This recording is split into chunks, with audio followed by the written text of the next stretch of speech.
네, 국무조정실장님. 예. 제가 첫 질의에서 국내 정보 관할에 대해서 말씀드린 거는 이 문제가 어느 특정 정부나 뭐 여야의 문제로 접근한 게 아닙니다. 이 국무조정실에 종합조정 기능이 있으니 이 관계부처와 잘 협의하고 판단해서 이 국가안보나 안전에 공백이 없도록 해달라는 뜻에서 말씀드린 겁니다. 이 국정원의 국내 정보가 폐지됐습니다. 그렇다고 하면 이것을 조정 관할 종합 조정할 수 있는 데 두 군데밖에 없습니다. 대통령실 그리고 국무조정실. 대통령실은 좀 문제가 있는 것이 대통령실에 만약에 설치하려면 그 기능을 주려면 정보감독위원회나 정보공동체를 새로 신설을 해야 됩니다. 사실 전 세계 유수의 국가들은 이 방법을 택하고 있죠. 미국이나 독일이 뭐 대표적이라고 할 수 있습니다. 의원내각제 국가에는 총리실에 지금 우리로 따지면 국무조정실에서 이런 걸 갖다가 수행을 하고 있습니다. 제가 이렇게까지 이 문제에 대해서 이렇게 말씀을 드리는 거는 사실 정보관할 문제가 이게 어제 오늘의 얘기가 아닙니다. 생생나는 일은 서로 하려고 하고 문제가 되면 기능이 있니 없니 하면서 책임 미루기 이게 급급합니다. 왜냐하면은 이 정보 문제는 법으로 딱 무자르듯이 자를 수가 없어요. 관할 문제를. 그럼 결국 누군가가 나서서 이 가르마를 타줘야 되는 겁니다. 제가 저 두 가지 예를 좀 들어보겠습니다. 뭐 이번 정부 예를 들면은 또 제 진심이 전해지지 않을 것 같아서 전 정부 예를 들겠습니다. 2019년 7월에 한일 간의 무역 분쟁이 있었던 거 기억하시죠? 예. 뭐 당연히. 당시 일본이 대한민국이 일본의 의존도가 높은 품목을 규제하면서 시작되었습니다. 당시 본의원이 국내에 문제가 되는 관련 품목을 얼마나 확보하고 있는지가 몹시 걱정이 돼가지고 이걸 확인해 본 적이 있는데요. 정보를 다루는 부처 공이 확보된 물량을 전혀 모르고 있었습니다. 전쟁이 시작됐는데 가장 중요한 기본 정보에 대해서 관할 회피하기가 급급하더라고요. 이 정보기관의 존재 이유가 망각되는 것 같아서 사실 기가 막혔던 적이 있습니다. 결국 이거를 방어한 것은 정보기관이나 부처가 아니고 우리 물론 경제부처입니다. 경제부처와 이 민간기업이 이걸 갖다 방어해냈습니다. 너무 잘 아시는 일 겁니다. 하나 더 예를 들어보겠습니다. 2019년 말에 코로나 사태가 벌어졌습니다.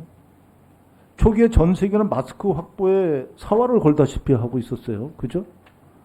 근데 네. 미국, 영국, 독일, 중국, 이스라엘 이 업무를 어디서 담당했을 것 같습니까?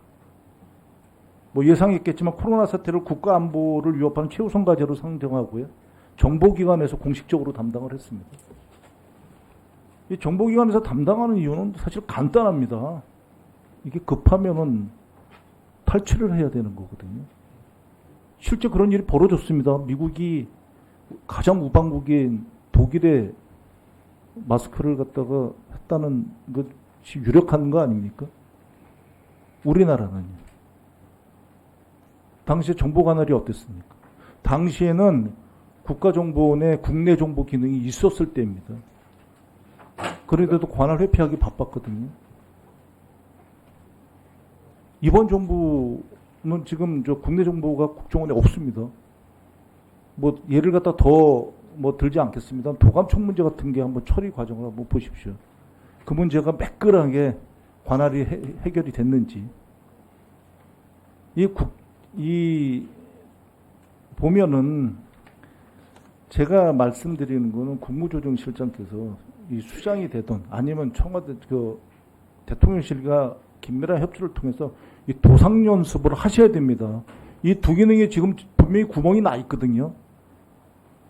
국무조정실장께서도 그 종합적인 기능을 지금 국무조정실에서는 하지 않고 있다는 거 아닙니까? 예. 대통령실은 하지 않고 있습니다. 그건 확실합니다. 왜냐하면 그런 기능이 없으니까요. 네. 그러면 이런 문제가 지금 다시 발생하면 정보를 다루는 기관 중에서는 어느 기관이 담당해야 됩니까?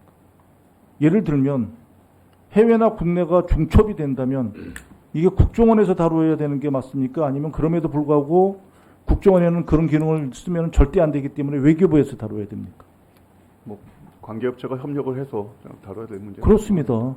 그게 굉장히 관계업체 공동체를 빨리 구성을 해야 된다는 거죠. 그게 대부분의 그러니까 이 전문가들은 국무조정실에서 그럼에도 불구하고 담당하는 게 맞다고 얘기를 하는데 어떤 거든지 상관없습니다. 대통령실에 만들지 못하는 이유는 간단합니다. 그게 기구가 옥상옥이 되는 거거든요. 근데 사실은 그 기구를 만드는데 시간이 너무 오래 걸리기 때문에 국무조정실에서 담당해야 된다고 제가 이토록 말씀을 드리는 겁니다. 이게 이런 문제에 대해서 평상시에 관계기관과 협의를 통해서 이걸 해놓지 않으면 이 권한과 책임을 명확하게 해두지 않으면 이거 분명히 말썽납니다. 뻥끗납니다. 그래서 이게 시행착오나 인수인계가 원활하지 않다고 해서 이전으로 돌아가야 된다든지 이런 거는 말은 하기 쉽지만은 실현 불가능한 얘기들이거든요. 그죠? 그래서 국무조정실장께서 이런 걸 갖다 관계기관이랑 잘 협의해서 조치해 주시기 바랍니다. 예. 의원님 그 말씀하시는 정말 그 진심은 제가 충분히 이해를 하겠고요. 말씀하시는 그런 순기능에 대한 정보의 수집 기능이 필요하다는 것도 제가 충분히 이해를 하겠습니다. 당시 그 일본과의 무역 마찰 문제 있을 때도 제가 그때 현장 가운데 있었고요. 마스크 문제도 제가 현장으로 사실 실무 총책을 하면서 그 마스크에 수급을 맞췄었습니다. 그 당시에 근데 사실 이게 정보를 얻기가 어려운 것들이 무슨 문제가 있냐면 사실 이게 기업 기밀입니다. 그러니까 제가 사실 지금 선뜻 말씀드리기가 어려운 게 그 당시에 예를 들면 S전자의 그 부품을 몇 개를 갖고 있느냐. 그거 전화해도 알려주지도 않고 산업부에서도 그거 알려주기가 굉장히 어려웠었습니다. 마스크는 심지어 어디서 얼마나 생산하는지도 사실은 잘 모르고 시작이 됐었습니다. 그게 결국은 기업의 기밀, 개인의 정보기 때문에 그런 부분은 제가 충분히 선뜻 저희가 맡아서 뭐 해보겠습니다라고 말씀드리기 좀 어려운 것 제가 잠깐 같고요. 끼어들면 네. 그게 한 부처에서는 참 알기 어려웠는데 나중에 알고 보니까 조각조각 맞히니까 예, 조금씩들 맞습니다. 다 알고 있었더라고요. 근데 그래서 그 조각을 맞히는 업무를 대통령실이든 우리 국무조정실에서 했으면 하는 바람인 거예요. 그래서 요거는 아마 그래서 법적인 제도적인 기반이 좀 있어야 되는 문제이기 때문에 하여간 저희가 법적 기반을 좀 마련해 주시면 하도록 그렇게 하겠습니다. 네. 네, 수고하셨습니다. 다음은 존경하는 김상훈 의원님 질의.